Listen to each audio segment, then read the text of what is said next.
안녕하십니까, 래필입니다. 11월 27일입니다. 두산중공업 갑작스러운 이제 유상증자 소식으로 인해서 좀 당황스러운 주주분들이 많았을 것 같고요. 유상증자를 제가 이제 댓글을 좀 답변을 드리면서 보니까 유상증자 자체가 이제 처음이신 분들도 많은 것 같습니다. 그래서 유상증자에 대한 그 설명과 이 일정, 그 다음에 이때까지의 그 사례들, 그런 것들을 좀 살펴보면서 지금의 두산중공업의 유상증자가 나쁘기만 한 것인지, 네, 그런 것들을 좀 살펴볼 것이고요. 그래서 일단 오늘은 차트보다는 전체적인 설명부터 좀 진행드리도록 하겠습니다.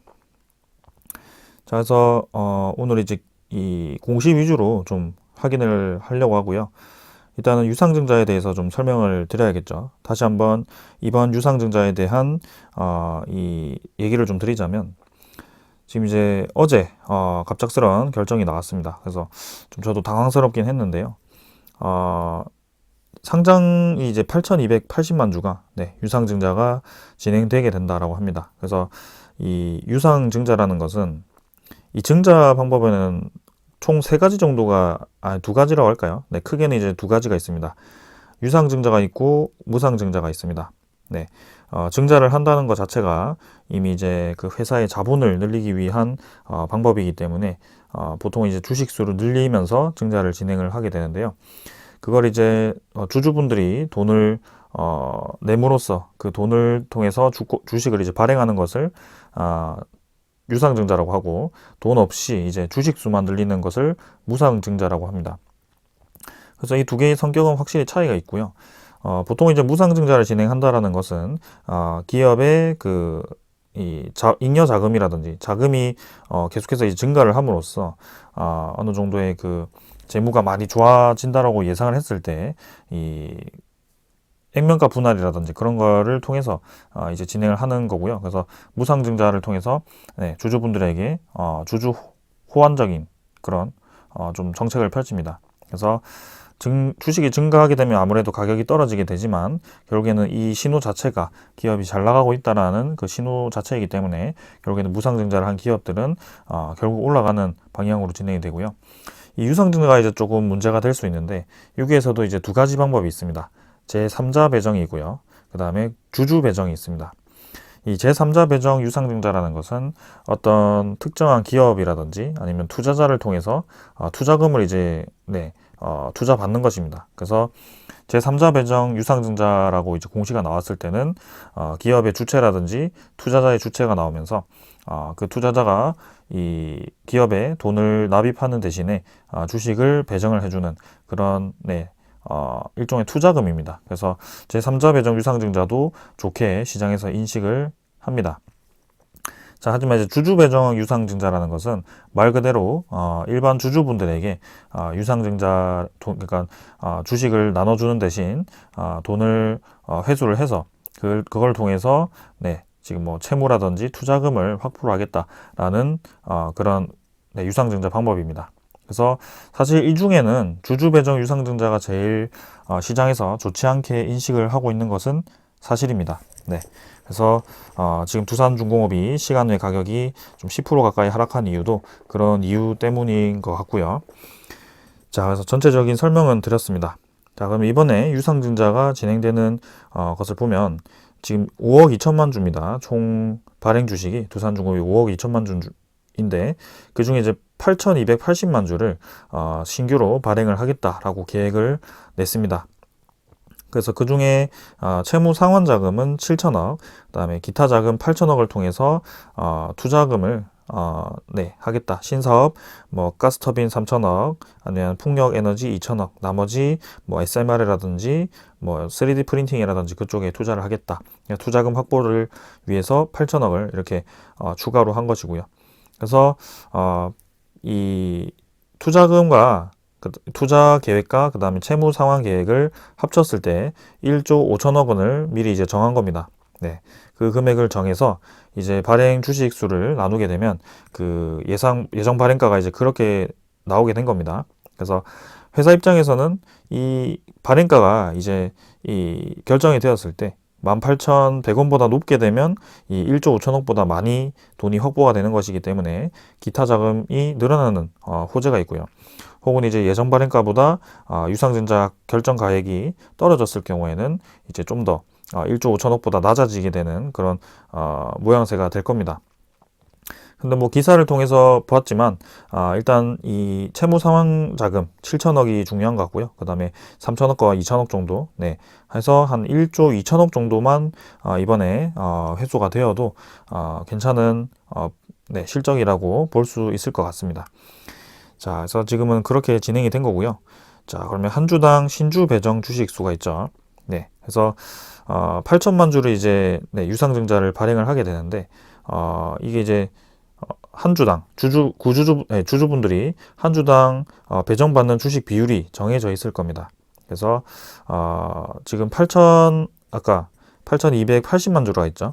그래서 이걸 이제 나누기를 해보면 정확하게는 이제 15.9% 정도가 나옵니다. 근데 주주 배정 주식 수는 여기 비율대로 하면 12.7%밖에 되지 않아요. 그럼 나머지는 어디로 갔느냐? 이 20% 우리 사주 조합원이 그러니까 두산중공업 쪽에 그 직원분들이 20%를 우선 배정받았고요. 그 나머지인 그 주식수를 이제 일반 주주분들이 받게 되니까 한 주당 0.127주씩 유상증자를 배정을 받게 되는 것입니다. 그래서 만약에 1000주를 가지고 계신 분들이라면 127주를 배정받을 수 있는 권리가 생긴 것이고요. 그걸 이제 청약을 진행을 한다라고 했을 때 이 예정 발행가 기준으로 18,100원 곱하기 127주만큼의 돈이 필요하게 됩니다. 네, 그렇게 진행이 되고 있습니다. 자, 그러면 내가 무조건 이 유상증자에 대해서 참여를 해야 되느냐? 그것은 아닙니다. 일단은 신주가 지금 당장 내가 지금 주식을 가지고 있다라고 해서 이 유상증자에 참여를 하는 것도 아니고요. 좀 시간이 정해져 있습니다. 그 시간을 제가 알려드리도록 하겠습니다. 지금 보시면 이 공시에 보시면은 신주의 배당 기산일 뭐 이것도 있고 신주의 상장 예상일도 있고요. 뭐 신주 배정 기준일이 있습니다. 뭐 신주의 배당 기산일은 그냥 넘어가시면 될 것 같고 신주 배정 기준일이 이제 중요하게 되는데요.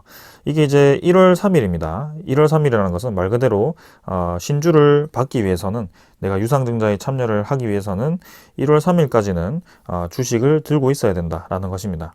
그래서 1월 3일까지 들고 있어야 되는데 여기서 이제 주의를 하셔야 될 것은 이게 이 두산중공업에 해당되는 것뿐만이 아니고 모든 기업 그런 이런 유상증자라든지 아니면 이런 다른 증자 혹은 감자에 다 해당되는 사항인데요.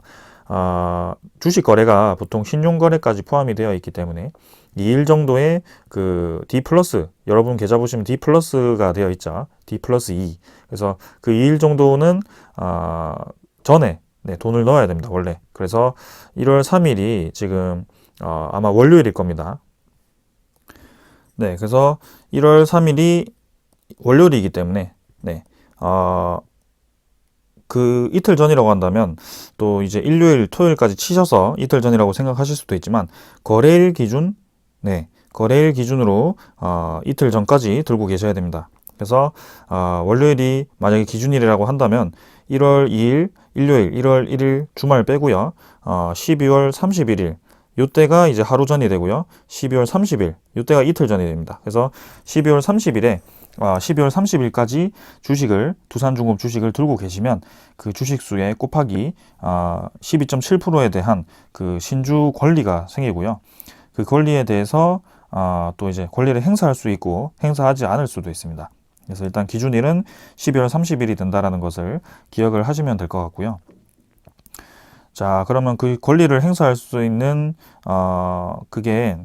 이게 이제 유상증자 12월 30일까지 들고 계시면 신주에 대한 그 주식이 새로 상장이 될 겁니다. 그게 아마 뭐 두산중공업에 대한 뭐 이상한 영어로 뭐 W 이런 식으로 하나가 상장이 될 겁니다. 그게 신주인수권에 대한 그 권리를 뜻하는 그런 주식이 상장이 되는데요. 그건 아무래도 이제 두산중공업의 현재 주가와 그 다음에 유상증자를 하게 되면 주식수가 늘어나잖아요. 네. 그래서 이 주식수가 늘어난 만큼 또 이제 권리락이 원래 발생을 합니다. 그래서 권리락은 12월 30일 이때가 기준일이고 12월 31일에 네, 권리락이 발생하게 됩니다. 그래서 기준일 다음 그죠? 기준일 다음 날인 이 권리락이 생기게 되고요. 권리락 계산은 어떻게 하느냐? 지금 뭐 100주가 있는데 만약에 10주가 늘었다라고 한다면 10주를 더해서 그냥 현재 주가를 나누기 하면 그 권리락이 이제 생깁니다. 그래서 주식이 이제 한마디로 싸지지만 내가 받을 수 있는 주식 수는 또 나중에 들어오게 되는 거죠. 그래서 주식 수는 늘어났지만 현재 주식 수가 바로 늘어나지 않고 그 신주 상장까지는 그래도 적은 주식 수가 가격이 좀 낮아진 상태로 진행이 된다. 뭐 그렇게 보시면 될 것 같습니다. 자, 그래서 이렇게 가격이 낮아지기 때문에 그 떨어진 가격에 대해서 그 차이만큼 이 두산중공업 W라고 신주 상장을 하게 되고요. 여기에 대해서 권리를 행사할 수 있습니다. 그래서 만약에 이게 뭐 2,000원 정도? 네, 2,000원 정도로 상장이 되었다라고 한다면 이 2,000원을 그냥 파셔도 됩니다. 네. 예를 들어 이제 1,000주를 가지고 계셨던 본주를 1,000주를 가지고 계셨던 분들이 이제 12.7% 127주가 이 2,000원짜리가 상장이 될 거고요. 네. 그건 이제 기준일 다음이겠죠. 네. 그래서 127주가 상장이 되는데 이거를 그냥 나는 생각해 보니까 지금 현금 자금도 별로 없고 그다음에 지금 장이 별로 좋지 않은 것 같아서 돈을 너무 많이 넣기는 좀 그렇다. 그러면 이거는 참여하지 않겠다라고 하신다면 시장에다가 그냥 2,000원짜리를 127주에다가 그것도 이제 따로 거래가 되거든요. 그래서 그거를 파시면 됩니다. 그럼 127주 곱하기 2,000원 해가지고 거의 뭐 얼마죠 이게? 네, 50만 원 정도, 25만 원 정도다. 25만 원 정도 그냥 네, 이득을 보시는 겁니다. 근데 이게 순수 이득 보는 것이 아니고요. 그 아까 말씀드렸죠. 주식 수가 늘어남에 따라서 권리락이 12월 31일에 발생하는데 그 권리락 발생한 만큼의 차익이 이때 이제 얻을 수 있는 겁니다. 그래서 거의 뭐 본전이라고 보시면 될 것 같고요. 신주인수권 자체는 이제 시간이 갈수록 매도가 나오기 때문에 조금 떨어지는 경향도 있습니다. 그래서 아마 한 5일 정도, 5일 정도 상장이 되었던 걸로 제가 기억을 하는데 그건 나중에 일정이 나오면 다시 상세하게 설명을 드리도록 하겠습니다. 자, 그래서 그렇게 진행을 하고요. 나는 이제 두산중공업에 대해서 유상증자를 참여하겠다 하시면 이 상장에 대해서 무시를 하시고 그게 이제 상장되었다가 5일, 뭐 4, 5일 뒤에 폐지가 되거든요. 그 폐지가 되면 이제 그냥 참여를 하게 되는 겁니다. 그래서 증권사에서 이제 연락이 올 거예요. 거기에 대한 금액을 납부를 해라. 그러니까 계좌에다 넣어주면 처리를 해주겠다라고 연락이 올 겁니다. 그때가 이제 확정가액이 뭐 18,000원이 될지 17,000원이 될지 아니면 더 높게 19,000원이 될지 아무도 알 수 없습니다. 그래서 그때에 따라서 127주, 1,000주 가지고 계신 분들은 거기에 맞는 금액을 네, 그때 넣어주시면 참여가 되게 됩니다. 네. 자, 그래서 이제 전체적인 얘기는 드렸고요. 그러면 유상증자 가격은 어떻게 결정이 되느냐? 그게 또 이제 좀 복잡합니다, 사실은.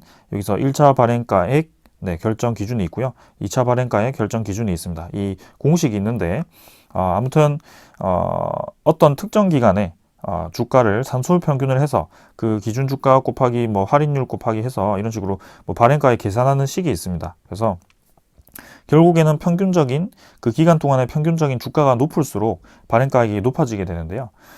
지금 전체적인 확정 발행가액 계산식을 보면 1차 발행가액과 2차 발행가액 중에 낮은 거를 고르고 그 다음에 청약일 전 3거래일과 5거래일 전까지의 산술 평균 주가의 60%를 곱했을 때 그 이 둘 중에 낮은 것과 이거를 비교했을 때 높은 거를 선택을 하겠다. 그렇게 보시면 되겠습니다. 자, 그래서 기업 입장에서는 아까 말씀드렸죠. 이 1조 5천억이라는 것을 어느 정도 투자금을 염두를 해두고 지금 공시를 낸 겁니다. 그래서 유상증자 예정 발행가액은 이 1조 5천억을 온전히 투자를 받기 위해서는 18,100원은 유지가 되어야 된다라는 뜻이고요. 기업 입장에서는 이 18,100원보다 높게 설정되는 것이 사실 유리하게 되는 겁니다. 네, 그래서 유상증자도 성공하게 되는 거고요. 그러면 기업 입장에서 유상증자를 성공시키기 위해서는 어떻게 해야 되겠죠? 지금 보시면은 1차 발행가액과 2차 발행가액 중에 낮은 게 이제 선택이 되고 그 다음에 그 중에 60%를 할인했을 때 이 60%를 곱하게 되는 것은 아무래도 낮을 수밖에 없습니다. 그래서 보통은 1차 발행가액과 2차 발행가액 중에 낮은 금액으로 최종 확정가액이 많이 결정이 되거든요. 네. 그래서 이 1차 발행가액과 2차 발행가액이 낮아도 아무리 낮아도 지금 보시면 이 권리락 기준으로 18,100원으로 18,100원으로 더 떨어지면 안 된다는 거죠. 그죠? 그래서 이 18,100원이 지금 현재 주가 기준으로 18,100원이 아니고요. 아까 말씀드렸듯이 1 플러스 지금 0.127주지만 총 주식수는 0.159주가 늘어나게 됩니다. 그래서 1.159가 이제 1.159를 현재 주가에서 나누게 되고요. 그게 이제 18,100원입니다. 그래서 18,100원 곱하기 1.159를 하게 되면 1.159를 곱하게 되면 그죠? 21,000원 정도가 나옵니다. 네. 그래서 현재 주가 대비해서 21,000원 이상이 그 산술 평균 기간 때 유지가 되면 두산중공업 입장에서는 성공을 할 수 있다. 그러니까 그죠? 네. 그래서 적어도 21,000원 이상으로 주가가 그 기간 동안 유지가 되어야 되는 것이 사실이고요. 네. 저도 그래서 기업 입장에서도 최소 마지노선을 정한 것이 그래도 2만 원대는 지켜줄 거라고 생각을 하고 있습니다. 네. 자, 그렇게 얘기를 좀 드리면서 넘어가도록 하겠습니다. 자, 그러면 이제 유상증자의 참여 방법과 그 다음에 전체적인 일정, 그 다음에 지금 어떤 식으로 진행되는지는 말씀을 드렸고요. 제가 이제 1년 동안 두산중공업을 지켜봐 왔다라고 말씀을 드렸습니다. 그래서 그 1년 동안의 주식의 결과는 주가의 결과는 이런 식으로 우상향을 하는 방향으로 진행이 되었었고요. 요때 이제 유상증자 발표가 있었고, 그때 한번 내리고, MSCI 편입으로 올라갔다가, 그 신주 상장 이후에 내려갔다가, 자리를 잡고, 이제 요때도 사실 그 합병 얘기가 있었습니다. 그래서 합병으로 인해서 좀 주가가 꿈틀꿈틀 거리다가 한번 크게 올랐죠. 그리고 합병 신주 발행되면서 또 떨어지고, 지금도 마찬가지입니다. 유상증자 발표 때 이렇게 떨어지기 시작합니다. 그래서 사실은 연중 행사가 너무 많습니다. 좀 주주 입장에서는 너무 머리가 아플 수도 있고 자꾸 기습적으로 이렇게 유상증자 아무래도 인식이 좋지 않은데 거기에 대해서 이렇게 기습적으로 공시를 내버리니까 상당히 이제 좀 언짢으신 분들도 많을 것 같습니다. 자, 그래서 지금 저는 이제 1년 동안 지켜봐왔기 때문에 이번 유상증자가 마냥 그렇게 나쁘진 않다라고 생각을 하고 있는데 좀 거기에 대해서 설명을 드리고자 지금 이렇게 또 찍게 되었습니다. 자, 그러면은 저번에 이전에 유상증자를 진행했던 그 데이터를 좀 봐야겠죠. 그래서 이전 데이터를 한번 보겠습니다. 요거는 이제 9월 4일입니다. 2020년 9월 4일에 또 대규모 유상증자를 진행하게 되었습니다. 이것도 이제 주주 배정 유상증자였고요. 요때 이제 두산중공업이 갑자기 좀 신사업 투자, 친환경 에너지적으로 투자를 한다라는 그런 소식과 함께 거의 5,000원대에 있던 주가가 갑자기 2만 원대로 올라갔던 그런 날이었습니다. 이제 그 이후에 이렇게 유상증자 결정을 하였고요. 그 유상증자 결정 이 내용을 보시게 되면 이제 아까 제가 말씀을 드렸으니까 좀 보실 수 있을 겁니다. 그래서 증자 전 발행 총 주식수가 2억 5천만 주고요. 신주의 종류수가 1억 2천만 주입니다. 그래서 이 주식수 곱하기 예정 발행가를 하게 되면 얘들이 이제 발행하기 위한 그런 총액이 나오고요. 1조 3천억을 이제 발행하기 위해서 이미 결정한 상태에서 신주의 종류수를 나누기를 하면 예정 발행가액이 나온다. 그래서 적어도 기업 입장에서는 이 정도 수준의 주가가 유지가 되어야지 결국에는 이득을 보게 된다. 이렇게 보시면 될 것 같고요. 보통은 이 예정 발행가 언저리로 주가가 형성이 되어서 최종 발행가액이 결정되게 됩니다. 그래서 그거를 참고하시면 좋을 것 같고요. 자, 그러면 저번과 이번의 차이점 딱 보시면은 보이실 수도 있겠지만 우리사주 조합은 또 20% 배정했었고요. 그때도. 그래서 한 주당 그때는 1,000주를 가지고 계시면 그 주주분들은 383주를 배정받았습니다. 그래서 이번 거는 상당히 많이 차이 나죠. 저번에는 많이 배정을 받았습니다. 그만큼 유상증자에 대한 늘어나는 주식 비율이 엄청나게 컸다라는 것이고요. 지금 1억 2천만 주가 늘어나는데 총 주식수가 2억 5천만 주였습니다. 그러면은 나누기를 해보면 거의 48% 정도가 나옵니다. 지금 얼마라고 했죠? 아까 15.9%라고 했습니다. 그래서 주가에 희석되는 비율 자체가 저번에는 상당히 컸거든요. 거의 절반 정도를 희석을 시켰기 때문에 두산중공업이 신주가 상장되었을 때 주가가 크게 내려갈 수밖에 없는 그런 상황이었습니다. 왜냐?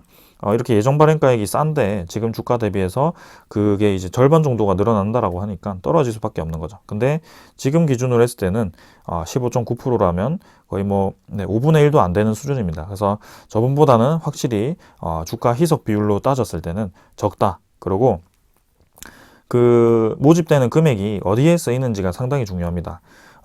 채무 상환 자금이 그때는 1조 3천억 모두를 채무 상환을 하겠다라고 얘기를 했습니다. 그래서 그때만 하더라도 3조 자구안을 갚기 급급했습니다. 이거를 어떻게 갚을 것이냐.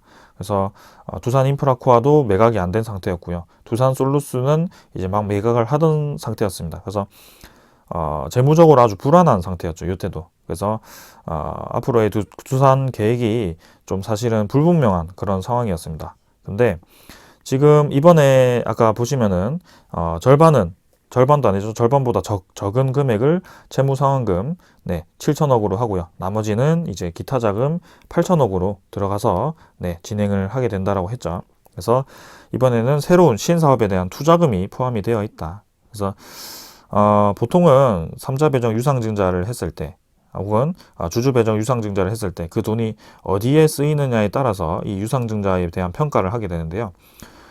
이렇게 이제 채무 상환하는 데만 돈이 쓰이게 되었을 때는 사실 좋지 않습니다. 왜냐하면 기업 자체가 그만큼 돈이 없다라는 소리고요. 그 다음에 그 돈을 이렇게 큰 돈을 마련을 해도 모든 게 채무 상환으로 쓰이게 되었다는 것 자체가 재무가 아직도 많이 불안하다라는 건데요. 그러면 신사업을 투자하기 위해서 그 투자금을 확보를 해야 되는데 이렇게 돈을 많이 빌려왔는데도 투자금으로 다 쏟아부으면 기업이 상당히 이제 좋지 않다라고 평가가 되는 것이죠. 근데 이번에는 이제 다들 아시다시피 두산건설을 또 부분 매각을 진행하면서 2,900억을 확보를 한 상태에서 또 이제 1조 5천억을 또 유상증자를 하게 되는데 그 1조 5천억 중에 8천억은 신사업 투자에 들어가게 됩니다. 그리고 제가 지속적으로 말씀드렸던 원전에 대한 그런 꾸준한 소식들, 그 이집트 원전 같은 경우는 지금 계속 소식이 나오고 있지는 않는데 분명히 이제 현대건설 쪽에서 공시가 하나 나왔기 때문에 그게 이제 엠바고를 통해서 내년 초에 그 계약 상대방이 결정이 나온다라고 얘기를 했기 때문에 분명히 이제 어느 정도의 그 계약이 있는 것 같습니다. 네. 확신을 하기 때문에 그렇게 정재훈 사장님께서 얘기를 한 것 같고요. 그래서 거기에 대한 그 자신감 때문에 지금 조금 무리가 있음에도 불구하고 이런 식으로 좀 두산중공업에 대한 그 유상증자를 크게 한 것 같고요. 이 경영인들 입장에서는 마지막 한 번만 더 하면서 이제 했을 것 같아요, 사실은. 그리고 타이밍을 보시면은 아까 제가 일정을 다 말씀을 안 드린 것 같은데 일단 청약일은 2월 달에 진행이 되고요. 그죠? 그다음에는 그러면 이제 아까 12월 30일이 기준일이라고 한다면 12월 31일이 이제 권리락이 발생하고 그럼 1월부터 해가지고 그때까지 이제 산술 평균을 해서 1차, 2차 평균 발행가액이 정해지고 그 중에 이제 낮은 거 그다음에 이 계약일 전 5거래일 전까지의 그 산술 평균을 해서 60%를 곱했을 때 이거 두 개 중에 큰 거, 그죠? 맥스를 이제 선택을 할 겁니다. 그때 가격이 이제 18,100원 언저리가 될 가능성이 크고요. 그죠? 그러면은 이제 아까 신주인수권을 매도하지 않으신 분들에 대해서 이렇게 구주주분들이 청약을 할 수 있는 기회가 생기고요. 그 주식에 대한 비율만큼 꼭 할 수 있는 것도 아니고 초과 배정도 할 수 있습니다. 근데 그 초과 배정은 뭐 개인의 선택이고요. 자, 그래서 결국에는 신주 상장일은 3월 4일에 진행이 됩니다. 근데 공교롭게도 아까 말씀드렸죠. 18,100원보다 높이 설정이 되어야 기업 입장에서 유상증자 대금을 많이 받을 수 있어서 좋다. 그러면 주식을 그 기간에 이제 주식을 올릴 수 있는 좋은 소식이 있으면 좋겠죠. 그죠? 근데 그 가격 결정하는 기간이 1월에서 2월입니다. 네. 근데 딱 그때가 이집트 원전 소식이 들려올 만한 그런 시기라고 저는 생각을 하거든요. 그래서 분명히 뭔가 큰 그림을 한번 윤곽을 그리고 진행을 하지 않았나라는 생각을 좀 하면서 지켜보겠습니다. 일단 자, 그래서 계속 말씀을 드리면 저번에는 이제 9월 4일에 유상증자 대규모 결정이 있었고 그때는 절반 수준의 아주 많은 양의 주식이 발행이 되었다. 비율로 따지면요. 그래서 그때 9월 8일이었나요? 9월 4일이었죠. 9월 4일 주가를 한번 보겠습니다. 어떻게 되었는지. 9월 4일이 9월 4일이 이때입니다. 자, 지금 뭐 생각보다 안 내렸죠. 크게 주가가. 전날 종가 대비해서 전날 종가가 14,900원, 거의 15,000원 수준이었는데 저점을 보게 되면 14,000원까지 그죠? 꽤나 이제 하락을 하긴 했습니다. 근데 결국에는 양봉으로 밀어올리면서 진행이 되긴 했고요. 하지만 여기 하루 정도는 이제 버티긴 했습니다만 결국에는 이제 천천히 이제 조금씩 내려가면서 이 정도까지 하락을 했습니다. 그러면 가격 대비로 따진다면 14,000원 정도에서 15,000원 정도에서 유상증자 소식이 나오면서 떨어져 가지고 11,000원 정도까지 떨어진 거죠. 그러면 한 30% 정도까지는 하락을 할 수도 있다라고 생각을 좀 하시는 게 좋을 것 같습니다. 그러면 그때 이후로 계속 주가가 유지가 된다면 두산중공업 입장에서도 그런 1차, 2차 유상증자 발행가액을 높여야 되는데 그러면 안 되잖아요. 그래서 이제 권리락 이후부터 보통 이제 주식이 다시 상승을 하게 되거든요. 그때 이제 상승기가 나오면서 또 호재 소스 좀 뿌려주면서 주가 관리를 하기 시작할 겁니다. 자, 그래서 보통 그렇게 움직입니다. 유상증자 발표 다음에는 좀 움직임이 떨어지다가 어느 정도 이제 떨어짐이 멈추고 나면 자리를 잡고 이제 권리락이 발생하고부터 상승이 나오면서 이제 1차, 2차 유상증자 발행가액을 높이기 위해서 회사에서 좋은 소식을 좀 뿌리게 됩니다. 그러면서 유상증자 발행가액이 높게 되면 이제 회사 입장에서 좋고 주주 입장에서는 조금 부담스러울 수도 있지만 결국에는 현재 주가가 올라가 있기 때문에 크게 부담스럽지는 않을 겁니다. 자, 그렇게 진행이 됩니다. 자, 그래서 지금 유상증자에 대한 이전 사례도 좀 봤고요. 두산중공업이 사실 유상증자 이외에도 좀 많은 것을 해왔습니다. 보시게 되면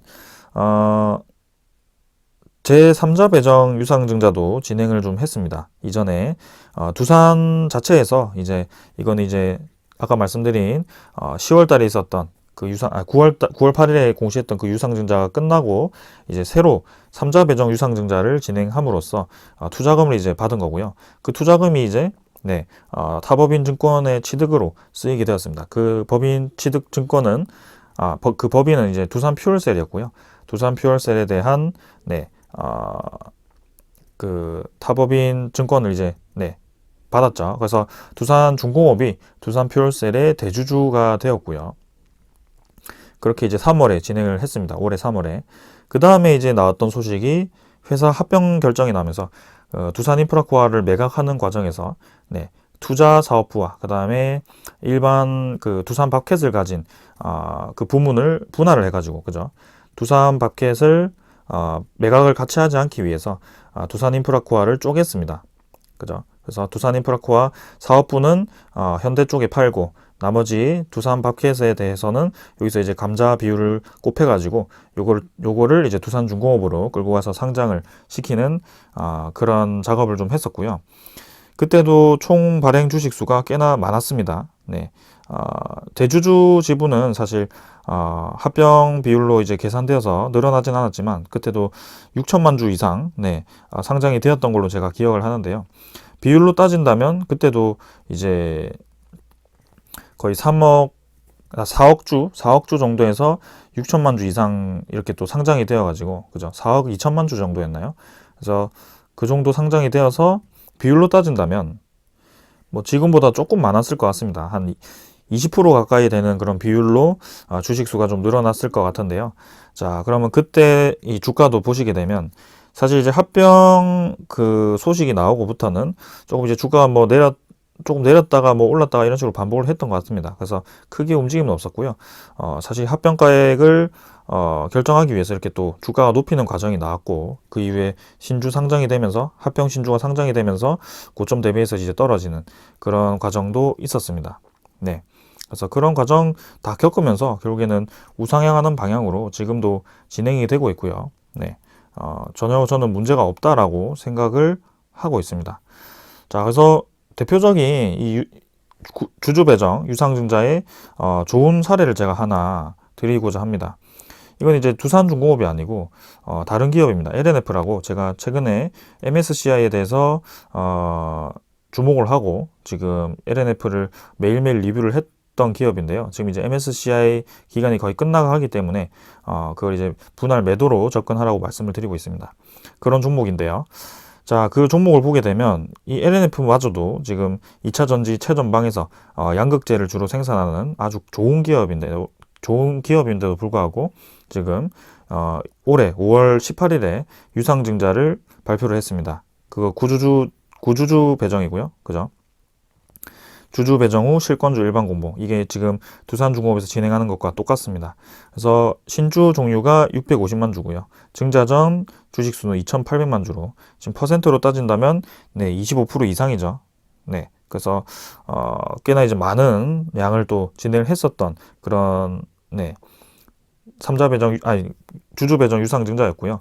여기 보시면 내용이 중요하다고 말씀드렸죠. 채무가 없습니다. 그리고 시설 자금, 그 다음에 운영 자금이 대부분으로 쓰였기 때문에 앞으로의 이 시설이 증가하는 것에 대해서 오히려 시장은 좋게 인식을 하고, 그 다음에 운영 자금도 이제 확보가 되었기 때문에 앞으로 신사업에 대한 투자금은 걱정 없이 진행될 수 있겠구나라고 판단을 했던 것 같습니다.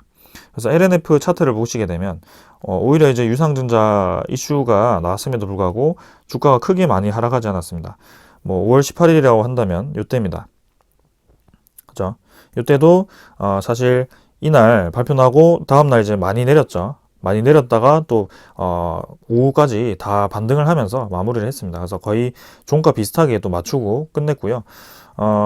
보통은 이제 이렇게 하루 반등을 해도 결국에는 조금씩 떨어지다가 어느 정도 자리를 잡고 이제 권리락 이후에 이렇게 올라가는데, 얘는 아주 강하게 유상증자 발표 이후에도 꾸준히 이제 올라가는 그런 그림이 그려졌습니다. 그래서 신주가 상장되었음에도 불구하고 계속 올라가는 아주 특이한 현상이죠. 그게 너무 이제 성장성이 좋고 그 다음에 비전이 좋고 이런 기업이다 보니까 이런 기업들은 주주 배정 유상증자를 했을 때 오히려 주주들에게 아주 값싸게 살 수 있는 좋은 기회가 될 수 있는 것이죠. 그러니까 좋게 평가가 될 수도 있는 겁니다. 그래서 유상증자라고 해서 무조건 좋지 않은 건 아니다. 그리고 네, 지금 두산중공업에서 또 작년에 이어서 또 하긴 했지만 작년과 올해 지금 진행하는 유상증자에 대한 성격은 완전히 다르다라고 말씀드리고 싶습니다. 그래서 내용이 좀 길었는데 좀 정리를 한 번에 드리겠습니다. 첫 번째는 주가 희석 비율이 비율이 이전에 진행했던 유상증자와 그 다음에 합병과 이렇게 비교를 했을 때 현재는 크게 많지 않다. 15.9% 수준이고, 그게 상장된다고 해도 지금 기준 내서 엄청나게 주가가 많이 희석될 걱정은 없다. 그 다음에 두 번째는 지금은 재무 개선이 많이 진행된 상황에서 2,900억을 이미 두산건설을 통해서 또 확보를 했고, 그 다음에 그 중에 7천억 원을 1조 5천억 중에 7천억 원을 이제 채무 상환에 쓰이고, 나머지 8천억 원은 신사업 투자와 운영 자금에 쓰이게 된다. 그래서 우리가 계속 기대하던 분야가 이 신사업이었고, 원전, SMR, 그 다음에 수소, 터빈 이쪽 분야로 해서 계속해서 기대를 해서 주가도 지금까지 올라왔던 거고요. 거기에 대해서 연기금도 계속 매수를 했던 겁니다. 그래서 지금 유상증자는 채무뿐만이 아니고 8천억 원을 또 신사업에 투자를 하는 좋은 사례가 나왔고요. 그래서 7천억 원은 채무 상환을 진행하게 되었을 때 완벽하게 이제 3조 자구안은 끝나게 된다. 네, 그렇게 말씀드리고 싶고, 그 다음에 세 번째는 유상증자라고 해서 다 나쁜 것은 아니다. 이렇게 LNF처럼 오히려 성장성이 좋고, 그 다음에 오히려 그 유상증자를 통해서 투자금을 확보했을 때 그 투자금을 사용해서 기업이 더 성장할 수 있는 방향으로 간다면 오히려 주가는 계속해서 올라간다. 신주가 상장되더라도 올라가는 경우가 있더라. 그렇게 설명을 드리겠습니다. 자, 두산중공업과 비슷한 기업 두산인프라코아가 있었죠. 두산인프라코아도 사실 크게 유상증자를 최근에 진행했습니다. 근데 성격이 완전 다른 것은 일단 두산인프라코아 같은 경우는 현대두산인프라코아죠. 이제 감자를 실행했습니다. 감자를 실행했는데 주가가 이제 주식수가 떨어진 게 아니고 이 한 주당 N명가액을 이제 5,000원에서 1,000원으로 줄여버리는 그런 감자를 진행했고요. 무상 감자죠. 그래서 자본금을 줄임으로 인해서 재무를 개선시키는 그러니까 엄청나게 재무가 좋지 않았던 겁니다. 두산인프라코아가. 그래서 이렇게 자본금을 줄이고 플러스로 주주 배정 유상증자를 해버렸죠. 그러니까 거의 사실은 주주 입장에서는 내 돈이 줄어들었는데 거기에다가 또 돈을 더 내라고 해서 참여를 하라. 그렇게 두 번 이제 주주를 두 번 죽이는 공시가 나온 것이죠. 그리고 여기 보시면 제가 말씀드렸죠. 이 채무 상환 자금이 지금 보시면 두산중공업 같은 경우는 기타 자금이 훨씬 많죠. 근데 두산인프라코아 같은 경우는 채무 상환금이 대부분이고요. 그 다음에 신주 종류가 1억 1천만 주인데 원래 주식수가 7,900만 주입니다. 그러면 지금 50% 이상이 또 늘어나는 겁니다. 엄청나게 많이 늘어나죠. 그러니까 사실 퍼센트로 따진다면 100% 이상이 지금 주식수가 신주로 발행되기 때문에 주가가 떨어질 수 없을 수가 없는 거죠. 네, 희석이 엄청나게 많이 되니까요.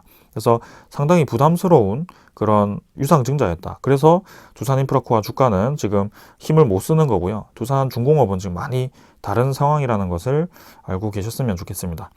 그래서 지금 뭐 단기간에 하락은 불가피합니다. 사실은 제가 생각했을 때도. 그래서 포인트는 지금 단기간에 하락을 끝내고 이제 자리를 잡고 권리락 이후에 다시 한번 상승 방향으로 전환을 했을 때 1차, 2차 발행가액을 어떻게 결정하느냐에 따라서 이 유상증자가 결정될 것 같고요. 그 다음에 두산중공업에 있어서 계속 투자를 하고 있는 연기금과 같은 세력들의 방향도 한번 지켜보는 게 좋을 것 같습니다. 그래서 그렇게 가격 결정 이후에 신주가 발행되었을 때 보통은 다시 신주의 그 물량 소화를 위해서 떨어지긴 하지만 지금 15.9%에 대한 퍼센트를 보았을 때는 크게 많은 양은 아니기 때문에 그 조정 폭이 그렇게까지 크진 않을 것 같다. 그래서 결국에는 중장기적으로 보았을 때는 두산중공업은 투자금 확보를 했고 재무 개선을 완벽하게 진행했기 때문에 SMR, 원자력, 그 다음에 수소 터빈과 같은, 그 다음에 풍력 에너지, 3D 프린팅과 같은 여러 가지 새로운 신사업을 통해서 이 기업의 완전 가치를